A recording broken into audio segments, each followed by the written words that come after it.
get this party started. Okay. Parshat Ki Tisa. Ki Tisa is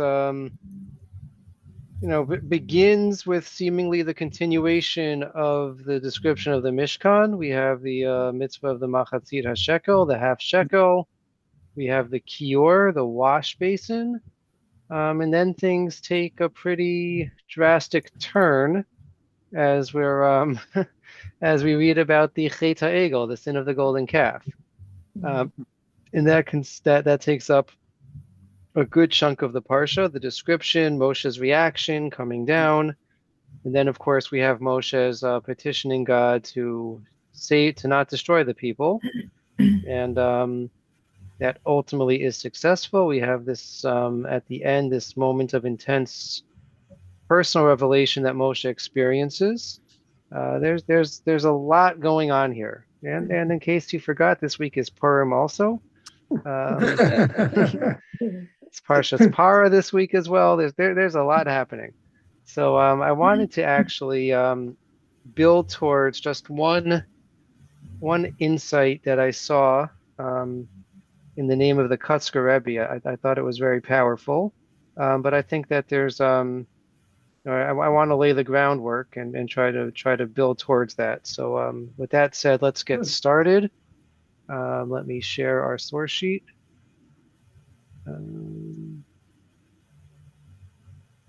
Okay, can everyone see it? No.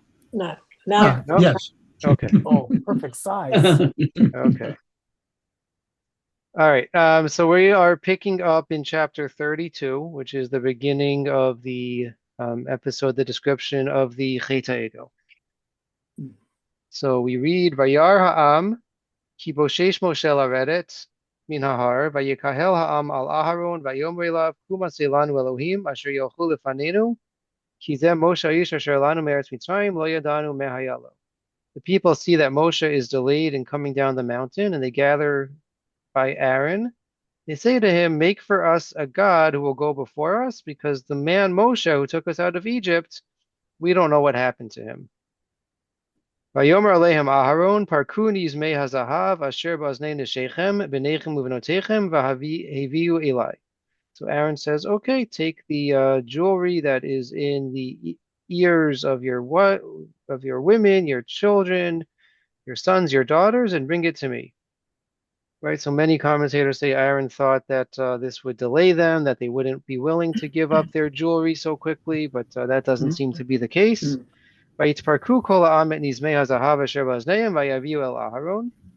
take, the nation takes all the jewelry that is in their ears and they give it to Aaron. Vayikach mi'adam vayitzer oto becheret v'yaseu egel masecha. Vayomru ele Elohecha Yisrael asher helucha me'eretz Mitzrayim. He took the gold from their hands and he made it into a cast, and it became a golden calf, an image of a calf. And they said, this is your God who took you out of Egypt. Aaron sees all that's happening, and he builds an altar before him, and he says to them, tomorrow we're going to make a holiday to God. Vayashkimu mimacharat, vaya'alu olot, vayagishu shlamim, vayashev ha'am le'achol v'shato, vayakumu letzachik. They woke up in the morning and they brought sacrifices, and they sat down to eat and drink, and they got up and they danced, or they rejoiced, or they were frivolous, or they laughed. Unclear how that should be translated. So we read it, we know it's here, and yet it's shocking, right? This is literally in the aftermath of the revelation at Mount Sinai. God spoke to the people directly. We are, we're at most 40 days removed from it, and this is what happens. So I think in a previous year we went through various explanations, and there's a lot of commentators who are, I think, rightfully, very critical of Bnei Israel and of Aaron. There are some who try to defend them in one way or another. Right, the Ramban says Aaron really isn't to blame. He was trying to properly direct their energies or their thoughts. It's hard to read that in the pshat of the Torah. I mean, I guess the best proof of that is that, well, Aaron remains in place as the Kohen Gadol afterwards. So if he really was such a so guilty that we wouldn't expect him to remain in his position of power and privilege. That's a pretty strong argument, but it's hard to make sense of it. Um, we go down a few psukim later. So that was verses 1 through 6. If we pick up in verse 15, this is when Moshe, right? So that, right, what we're skipping over is when God tells Moshe up on Har Sinai that this is what's happening. So Moshe accepts the report that God gives him. Vayifen vayered Moshe min hahar, u'shnei luchot ha'idut biyado, luchot ktuvim mishnei averehem mizeh mizeh him ktuvim. Moshe turned around and he descended the mountain, and he was carrying the two tablets, and they were engraved on both sides. V'haluchot ma'aseh Elohim hema, v'michtav michtav Elohim hu charut al haluchot. The tablets were the handiwork of God, and the writing was the writing of God, engraved on the tablets. Vayishma Yehoshua et kol ha'am b're'o, vayomer al Moshe kol milchama b'machaneh. So if you remember, I think we saw this a couple weeks back, right, where Moshe goes all the way up Har Sinai. Yoshua maybe goes the next farthest, or maybe he and the Zakanim are at the same level. But anyway, Yoshua meets Moshe because Yoshua was halfway up the mountain. And he says, I hear this really bad sounds coming from the camp. Sounds like war. Sounds like there's a battle going on. Right? So interestingly, right, remember, Yoshua doesn't know what's happening. God told him what's happening. So Moshe knows it's not battle or it's not war. They're not attacked.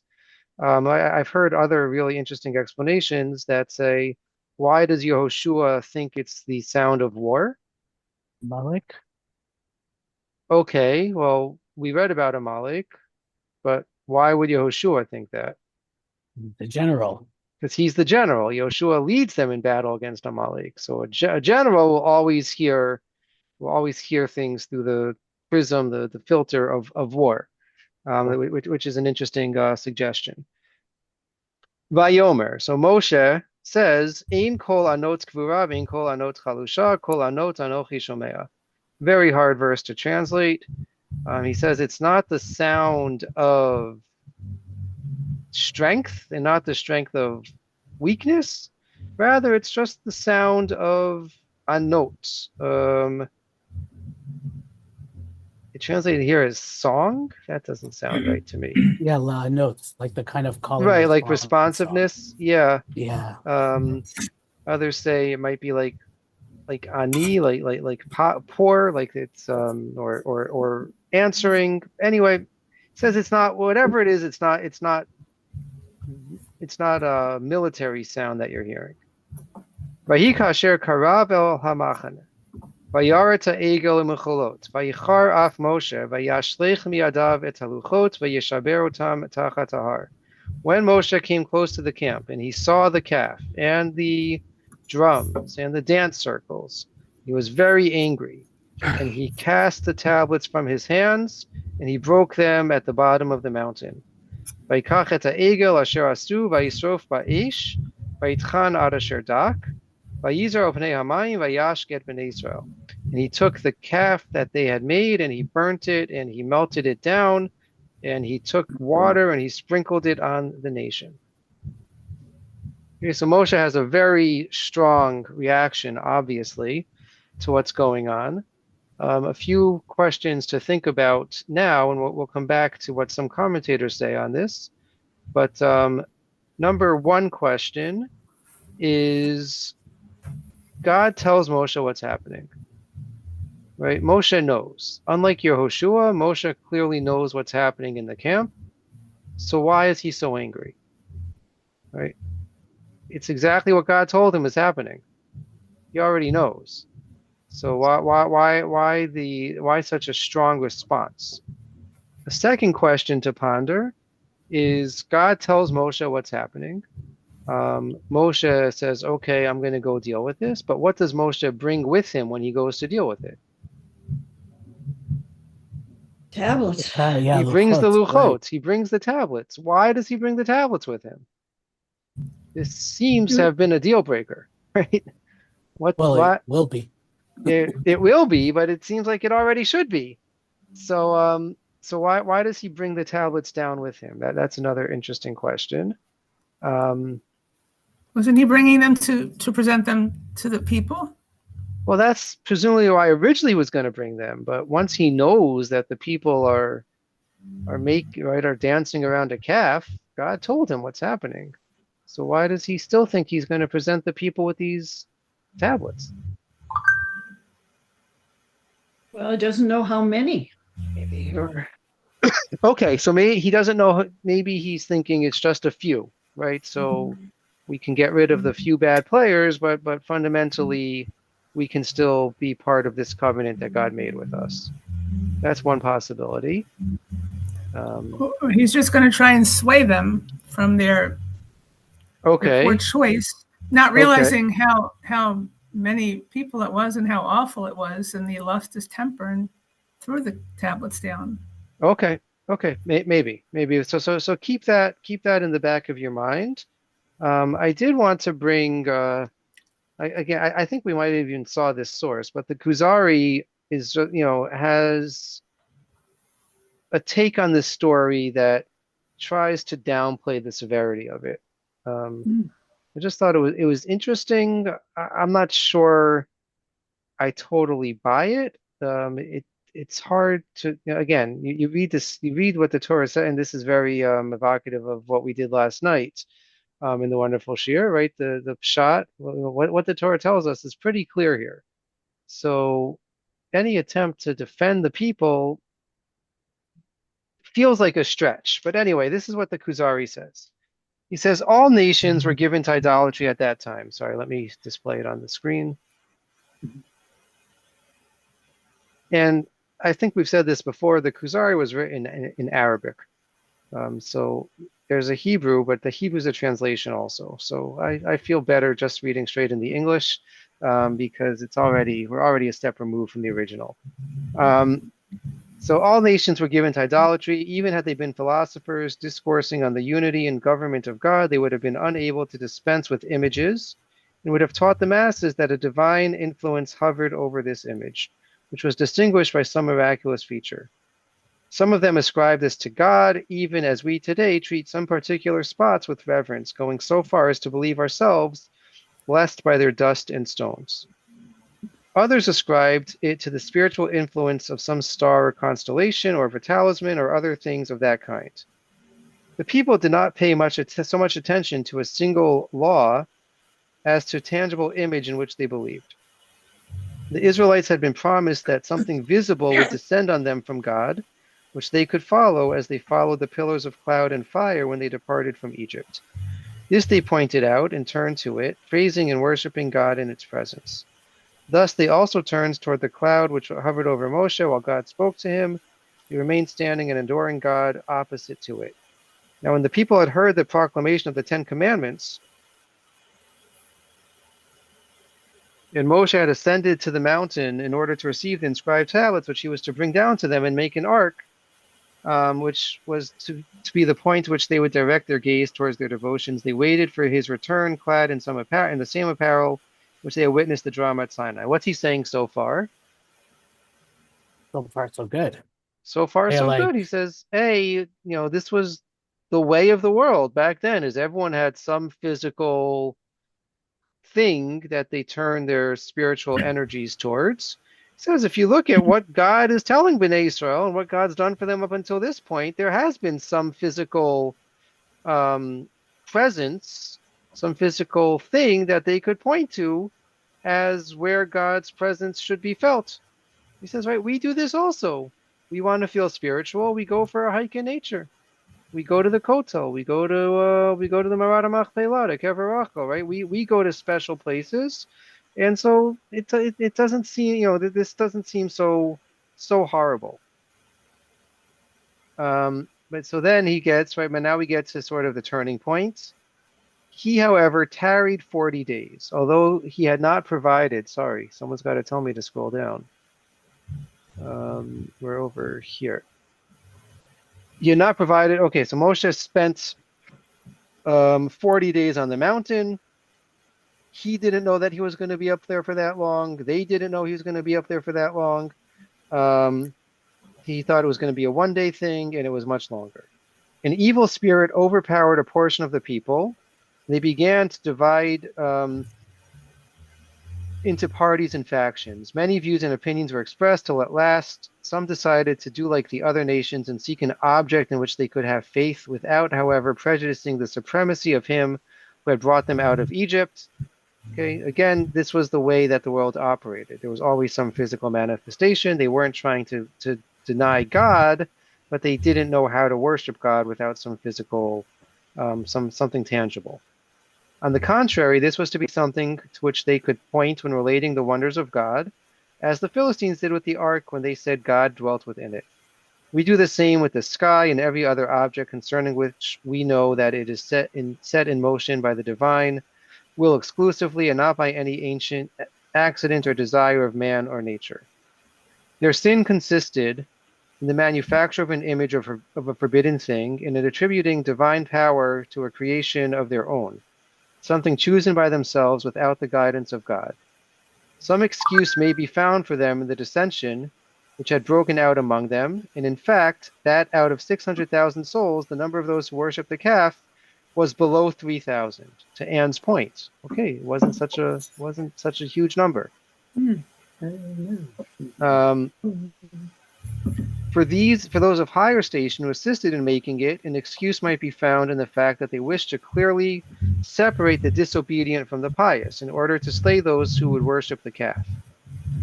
So that's pretty nefarious intentions, if that's really what Aaron had in mind.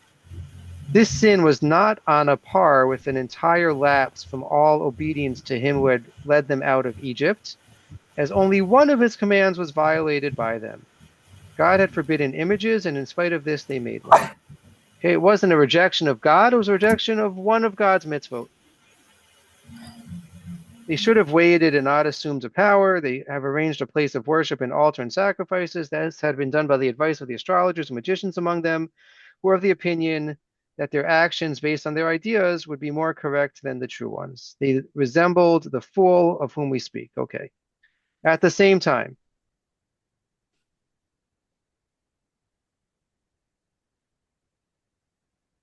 the people did not intend to give up their allegiance to God. On the contrary, they were in theory more zealous in their devotion. They therefore approached Aaron, and he, desiring to make their plan public, assisted them in their undertaking. For this reason, he is to be blamed for changing their theoretical disobedience into a reality. The whole affair is repulsive to us because in this age, the majority of nations have abandoned the worship of images. It appeared less objectionable at that time because all nations were then idolaters. Had their sin consisted in constructing a house of worship of their own and making a place of prayer, offering, and veneration, the matter would not have been so grave. Okay, so he goes on, he says, it was bad. Don't get me wrong. This was a bad thing that they did. But it wasn't so terrible. This was what they thought, how they thought the world operated. They weren't maybe ready to make the radical leap that God was asking them as far as the type of monotheism. Then he goes on, right, in the final section here. He says that proof that this wasn't so bad is because none of the miracles that God had performed for them stopped. They still ate man, they still had the clouds, they still, right, everything, all these miraculous stuff, right, the Amud Anan, the Amud Aish, the pillar of cloud and fire were still there. So, right, that's proof that it wasn't so terrible. That what they did wasn't so terrible. Okay, it's more of an aside than anything else. But it's important to think about the way in which the commentators grapple with this and try to make sense of it. Um, that was a lot, though. Are there any thoughts or questions or reactions? I thought it was a really cool reading of the story. Okay, Um, like I love the idea that like just because it's one sin, don't assume that it's everything, right. right? So the idea that look, it's not like they didn't believe in Hashem, right? They still believe in Hashem. It's just that they need something physical, right? Like that's Yeah, just the way they are, and Moshe's not there anymore. And so, in relating it, so why is he bringing the luchot back? I guess the luchot were going to be that physical, tangible. right. I mean, right. The problem is we understand that's not how we worship God, right? That's I mean, it Well, raises interesting questions. So, what do we do with our holy objects, right? If right, what is a Sefer Torah then? What is the Aron Kodesh? What is a shul? right. Doesn't he say Um, that? Like he says it's not so bad, and yeah, he says, we also have this custom to right, build like right. I mean, houses of prayer, yeah, like however we want. yeah. And So I think he would go on to say that our house of prayer isn't a manifestation of God, right? It's a right. place. But anyway, yeah. He says it's not so bad. Okay. Any other comments on this? He always struck me as someone who was concerned about what the nations right around him felt and all. I Mm-hmm. mean, I think he was still living in a Muslim-dominated culture, Yeah. so he would have a good reason to play down what they did, not to give them further motivation to be against them. I mean, they never knew what was the next movement of people out of North Africa at them. Well, Yehuda Halevi though That was I don't living know. in he was living in the I golden tend age to of think of Spain. it He was in not living against that background. He's he is a universalist in many ways. He's actually reaching out to the nations at the same time. right. So he has such a yeah, she's a beautiful poet as well too. Yes, that's true. He's That um is for sure. he's always thinking somewhere else. Okay, so moving on. Right, back to one of the questions I posed, which is why does Moshe react so strongly when he reacts so strongly, right? If he's going to have this horrible, excitable reaction, it should be when he first hears about what's happening. Why is it delayed? So the Ramban begins to steer us in a really interesting way of thinking about that. So we're picking up in the middle of his comments. Um, um, so Achar Kain Siper Mashamar Kadosh Baruch Hu Moshe Lechred, right? So he's picking up when God tells Moshe, Lechred, go down because your people have sinned. You've got to fix this. Aval hayaha dibor zel Moshe baboker hashkem kasher ishtachavu lo v'yizbechu.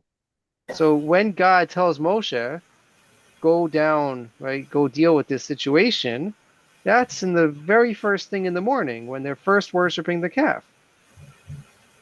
Uveredet Moshe yashvu le'achov lishtot v'kamu litzachik.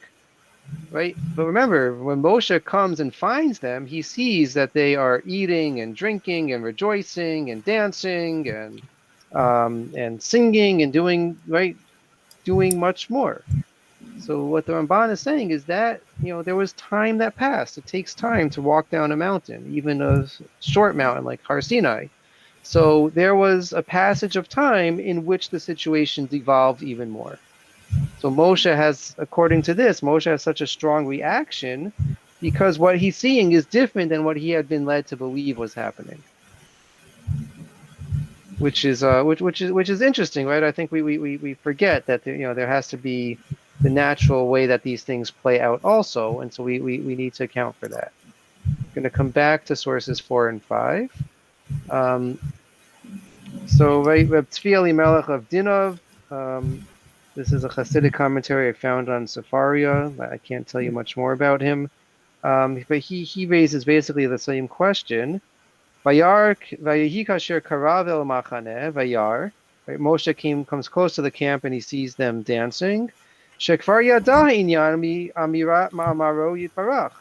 V'vaday lo nistapik. The same question we have. Moshe already knows. God told him that this is what's happening. So clearly Moshe doesn't doubt God. So why the strong reaction here? Ach enu domesh shmiel l're'iyah. It says because hearing is not the same as believing. Seeing something with your own eyes is much more powerful. So even though intellectually Moshe knows that this is what's happening, and God told him he has, the most reliable source that exists, nonetheless, seeing it for yourself, and it's an interesting commentary on what proper faith is, right? If this Egel was a misrepresentation of worship and what it means to have trust and faith in Hashem. So the fact that Moshe also needs to see with his own eyes is an interesting twist to the picture. But anyway, that's what he says, and others follow suit as well. Okay, the Sforno adds one more level to this. And the Sforno adds as follows: Vayara to Egel Mecholot, Vayicharaf Moshe. Moshe sees the calf and he sees the dancing, and he's very angry. Kishara'a shayu smechim v'kiokul she'asu. Wasn't that Moshe was upset at what they did? He was upset that they were happy about what they did. Right? They had no shame. Right? That's one of the ways in which those commentators who defend Aharon is Moshe says, Aaron, what were you thinking? What were you doing? And Aaron says, well, you know this nation. They're stiff-necked. They're stubborn. They were prevailing over me. I had no choice. I was trying. Some say I was trying to mitigate the bad that they were doing. Right? But Aaron has shame. He recognizes what I did is bad, and he tries to and somehow justify his actions. The nation has no shame. They have no remorse, no regret, and that's what makes Moshe so upset, according to this Forno. Interesting take. Let's go to number 9 of Yitzchak Karo. The Toldot Yitzchak. The name Karo might be familiar to us from Yosef Karo. Who's Yosef Karo? The author of the basic Shulchan Aruch. The author of the Shulchan Aruch, right? That's so basic when he wrote it. So Yitzchak Karo was his uncle. And again, I don't have the full story, but somehow he helped to raise Yosef Karo. So that's who this commentator is. Of Yitzchak Karo, as you can see, he was in Spain. He was exiled from Spain to Portugal. He was exiled from Portugal and went to Turkey. We know that his nephew, Rav Yosef Karo, eventually made his way to Tzfat in Israel. And so he says as follows. Vayara to Egel u'mecholot, vayichar af Moshe, vayashlech mi'adav et haluchot. Okay. Yesh lahakshot. So again, Moshe saw the calf and the dancing, and he got angry, and then he cast the tablets from his hand. Yesh lahakshot. We have to ask. Madua lo shiberotam keshamar lo hakadosh baruch hu saru meher min haderech asher tzivitim asu lehem egel masecha v'ishtachavu lo v'yisbachu lo. Why did Moshe not break the tablets as soon as God told him what was happening? Question we've already asked, right? Why does Moshe bring the tablets down and then they break, or then he breaks them? Tshuva, the answer. Amar Moshe belibo, ulai achar shamar lo kadosh baruch hu kain nitchartu v'hitablu al achet sha'asu. Moshe says, well, maybe after they did this, they had regret, they had remorse for the grievous sin that they had committed. Right, similar to what the Sporno says. But now Moshe goes down and sees not only do they not have regret, but they're rejoicing and they're celebrating and they're making a party. So that's why what leads him to break the tablets now. Shuvah Shenit, a second possibility, Rav Yitzchak Karo says, Sharoeh she'enav mitpa'el yoter min hashomea. Just like we saw with the Agra, the Dekala, right? That seeing is stronger than hearing. Um, L'achin vayar et ha'egel mecholot v'yeshlach miyadav et haluchot. So only when he saw it with his own eyes did he feel moved to break the luchot. Tshuva shlishit, a third possibility. Kedei shir'u Yisrael shecharad Moshe charada gedola me'od achar sheshiber luchot kedushot v'taharot. Has always been my understanding. He wants to impress upon them how horrible this is, and he wants to shock them. So even if Bnei Israel are caught up in this sin, they understand what the luchot mean to Moshe Rabbeinu. And so for them to see Moshe break these precious luchot, right, it's a little bit problematic in that you're turning the luchot into your prop, right? And that's its own thing, right? That can you use something of such kedusha for your own needs, for your own benefit? Is there a chance, a possibility that Moshe is guilty of that? I don't know, but certainly it does create a very strong impression on the people to see Moshe take this truly precious, treasured item and break it to pieces. It was mentioned that if there were a small number of people who started this, but with singing and dancing and drinking and all that stuff, it's quite contagious, and It so could be, therefore yeah, it spread to the whole nation. yeah. And again, so you could take it one of two ways, right? The Kuzari says, well, if we look at what happens in the aftermath, only 3,000 are killed, right? So of a nation of 600,000, 3,000's not so big or so horrible. But you could also say, but there's 3,000 Jews dancing around an idol. That's pretty disturbing, right? Yeah. So you could take it either way, but right, certainly there is a chance that once the emotions are building and the excitement is building, that it might become contagious and lead to more participating. And we don't know of the 3,000 that were killed, how many were the original sinners and how many might have joined in at a later time. We don't know. Um, Okay, I debated a little bit how to present the next sources, but let's go to number 10, and then we'll go back to 4 and 5, and then to 11.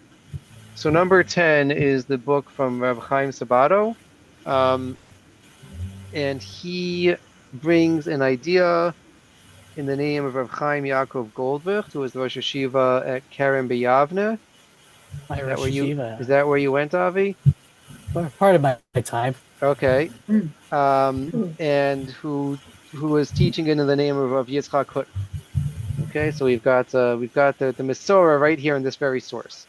So while he was still on the mountain, Moshe was not yet aware of the full extent of their sin. Even though he knew they had failed horrendously by making the calf and bowing down to it, he did not believe that they fully identified with their action. They were not yet reveling or dancing before it. Thus, he was able to rationalize in giving them the tablets, for he believed they could still overcome this sharp spiritual descent. Right? Moshe's intention in bringing the tablets down was, as I think Anne suggested at the beginning of the year, that he wants to still present it to the people, and he thinks that the people will be accepting and be open to it. Only when Moshe actually saw the people reveling and dancing before the calf did he understand that they fully identified with their act. He suspected Israel of thinking they could have both calf and tablet simultaneously. They could dance before the calf and still abide by what was written on the tablets. In such a situation, he could not possibly give them the tablets. Therefore, he destroyed them, even though they were God's script and handiwork. Moshe wanted to impress upon the people that the essence of the tablets was the content of the words written on them, intended to direct the human heart toward serving God.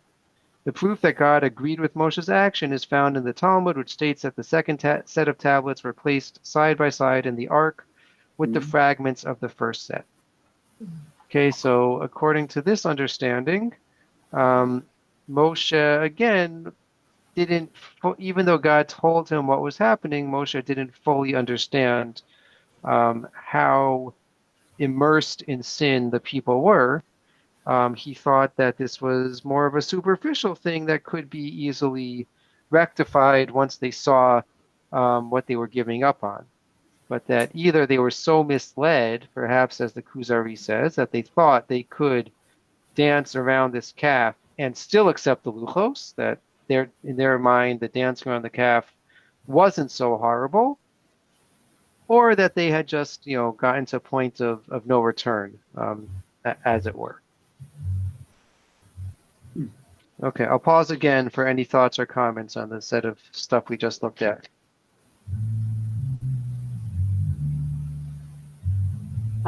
It's like, what's the big deal that he got upset? Like,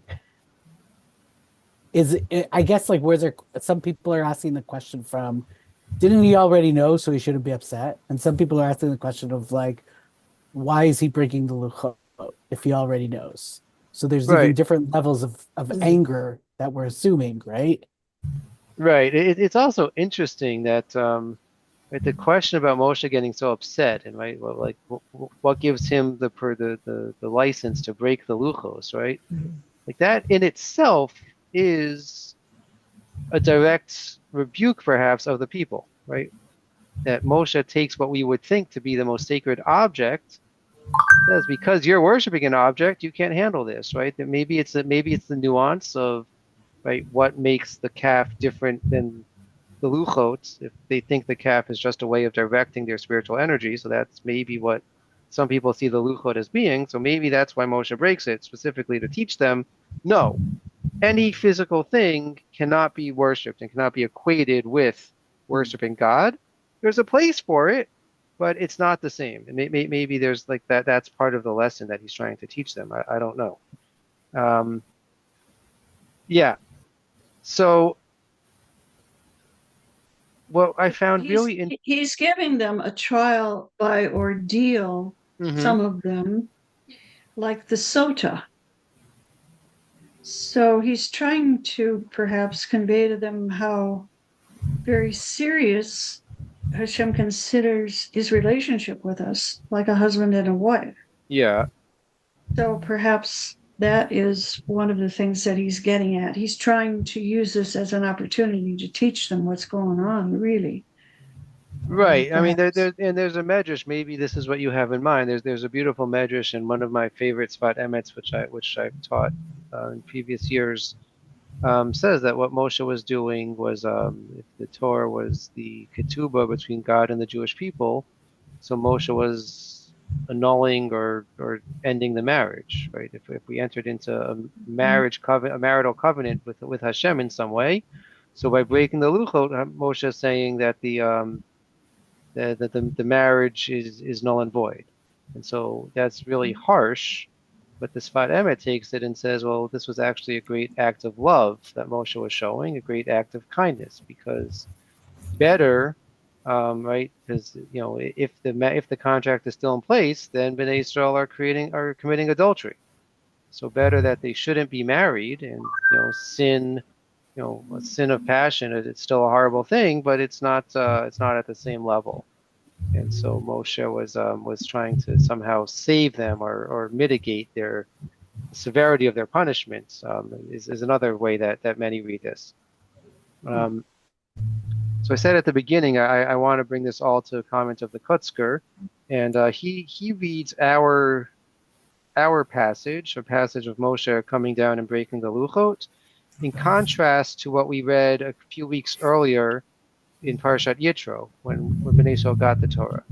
What happens in Parshat Yitro? וכל העם רואים את הקולות ואת הלפידים ואת כל השופר ואת ההר השן, וירא העם ויענו ויעמדו מרחוק. The nations saw the voices and the thunder and the lightning and the sound of the shofar and the mountain on fire, and they trembled and they stood at a distance. ויאמרו אל משה, דבר אתה עמנו ונשמעה, ואל ידבר עמנו Elohim פן ימות. They said to Moshe, you speak for us, and we'll listen, but we don't want to speak directly with God lest we die. Vayomer Moshe la'am al tira'u ki le'ava'avor nasot etchem ba'al Elokim. Moshe says, don't be afraid, because God is doing this to, linasot is a really interesting word. Could either mean to test you, or it could mean to elevate you. But so here we'll read it as God is trying to elevate you. In order that his fear should be on your faces, that you will not sin. The nation stood at a distance, and Moshe went into the cloud, into the fog, where God was. So then God says to him, tell Bnei Israel that you've seen that I spoke to you from heavens. Okay. We can skip Rav Hirsch for now and go to source number 11.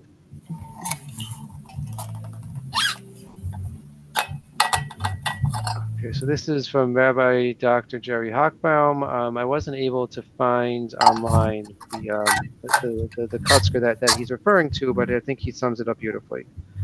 The answer, according to some commentaries, what devastates Moshe upon his descent is not simply their worship of the golden calf. That might be explained away, as Moshe tried to when talking to God. What angers him, and we've seen this already, is the joyous singing and dancing that accompanies the worship of the idol. At the spectacular revelation that occurred at Sinai, the Torah tells us, Vayar ha'am vaya'anu. Nations saw and they trembled. The Jews were moved. Nonetheless, vaya'amdu merachok. Even though they were moved, they stood at a distance. As the Kutzker Rebbe explains, they watched the proceedings from afar, keeping their distance from the mountain. Thus, it was not their spiritual dereliction with the golden calf that so disturbed Moshe. It is their earlier distance from the revelation of God's word, as compared with the subsequent joy and excitement accompanying their idol worship. This sad and catastrophic episode ends with the plague that destroys the Jews who engaged in and led the idol worship. It's not just that Bnei Israel were rejoicing and celebrating and eating and drinking and acting as we might see many people acting in a couple of days on Purim around the golden calf. It's that they didn't have that reaction when they had the opportunity to encounter God directly. It's the contrast between the two. Yes, dancing around a golden calf is a horrible thing. And we could understand on its own right that Moshe seeing the joy, the excitement, would lead him to take very dire steps. But even more so is that Moshe is on a spiritual high. Moshe has just spent the past 40 days and nights talking directly with God, right? That they didn't have that same reaction when they had the opportunity to communicate directly with God. That's what really bothers Moshe. That's what's that's what was eating at him. And I think that's a really powerful thing to think about. Is right. It's not only that the intellectual what they've got wrong, but right that they weren't able. So Har Sinai, the revelation at Har Sinai, didn't move them in the same way that we would have expected it to. Okay, and I just wanted to close things out by noting, and we already sort of alluded to this a little bit, but there is a Gemara relevant to Purim that speaks, I think, to this very point as well.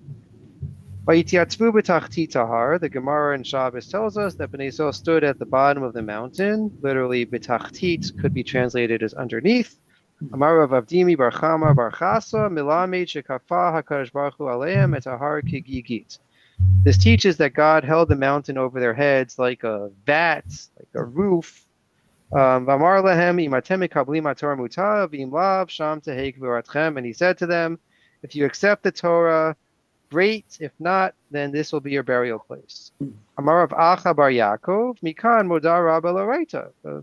Acha says what we're all thinking. If this is the case, then that's a pretty good argument against the Jews having to keep the Torah. We were forced into it. It's a case of onus. It's a case of duress. But then the Gemara tells us, "Af al pi chen hador kiblu b'mei Achashverosh." Even if that is the case, even if things really played out as Avdimi Bar Chama Bar Chasa tells us that Har Sinai God held the mountain over us and gave us a great threat, and we were forced into accepting the Torah. Even if that's true, we accepted it again in the days of Achashverosh, Tichtiv, Kimu v'Kibla Yehudim. It says at the end of the Megillah, the Jews established and accepted Kimu Masha Kiblu Kvar. They established what they had already previously accepted. And part of what I think the power of Purim is in this whole story is not just we can find a way to say that the Jews willingly embraced Torah and Yiddishkeit, but that Purim, as we said, is a holiday where we really let our emotions go, where we really show the great excitement and the great passion. Yes, sometimes it gets out of hand, and sometimes it's not healthy, and sometimes it's people doing it for the wrong reason. And I was, for 6 years on a college campus, and Purim went from my favorite holiday to my least favorite holiday because I became a babysitter and a paramedic and all these fun things. But there is something very powerful about letting all your guards down and really just, letting the emotional expression of how excited we are to be part of the Jewish people. Maybe it has to be, right? Shlomo Riskin has a beautiful, powerful insight into Purim, where he says that it was the threat of really of extinction that led us that led to this celebrate that we can sometimes we can only celebrate, we can only truly rejoice when things are so close to being at the end and at the precipice. And so we have this great emotional expression. Again, is it a coincidence? We always, this parsha always falls out right around the time of Purim. Sometimes it's the part Shabbos before, sometimes it's Shabbos after. Um, but Purim certainly carries this dual-edged sword, right? It just like the whatever their intentions were with the Chet Egel, it went awry and it went too far. And our celebration on Purim hopefully won't go that direction, but there's a chance. But we also have to have times and structures where we can let our emotions go wild and just just give into that. And if the first revelation was one which was defined by the great fear and awe, right? Maybe great intellectualism, but that it wasn't something where we were able to express the joy that comes along with it. So that's something which is lacking and deficient. And so we have a second opportunity, and I think the Kutzker cut sort of captures this tension very beautifully. I thought it was really great insight. Questions or thoughts? I think Moshe was in a really tough spot because they had said, "Now you go and talk with God, and then come back to us." So the onus was really on him in a way to get them to accept it as deeply as he could, Yeah, yeah, And he was so disappointed that they just didn't follow the Ten Commandments. I mean, gee whiz, yeah, think of all the other things. But he's always looking to be a good shepherd. He's always looking for something that he can help us with. He's terrific.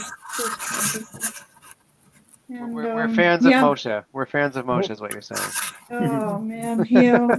And also of Mordecai. Yeah. I learned today that the 6 garments that are mentioned, that he came out of the palace when things were good, they came out with 6 garments, refer to the 6 tractates of the Mishnah, Huh. because he was the head of the Sanhedrin, that Interesting. whole line of thinking, Wow. and that what the people were accepting was really another whole level of law, and it's called Ora. Why is it Ora?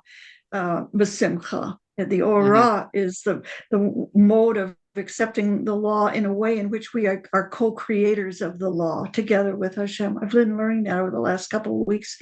And it's just so powerful. The person that spoke last night, her name was Aura, by the way. Yes. I didn't get a chance to share this with her, but maybe I'll get that chance because of Avi. So I want to thank him again for that. But anyway, it's a way of saying thank God for Moshe and thank God for our Rebbein. So we thank God for you, Rabbi Kaplowitz. Oh, thank you. All right. Sponsor a Kiddush. We're gonna sponsor a Kiddush.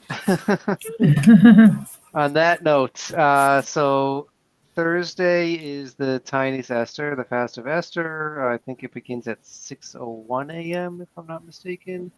It starts very early. You know, some people wake up early and have a cup of coffee. I find that to make it even worse. You only So need coffee to stay awake. yeah. The kids are Yeah, but lousy. then we'll gather in shul at 6:30 for mincha on Thursday. Megillah, Maariv and Megillah will be about 7:15. Looking forward to seeing everyone on Thursday night. On Friday, have a Freilich and Purim, and I'll see you all soon. Bye. Okay. Thank you. Okay. Thank you. Lila Thank Tov. you, Rabbi. Thank Thank you. you. Purim. Thanks. Have a Friday Purim. Freilich and Purim. Thank It's you. in forum, everyone.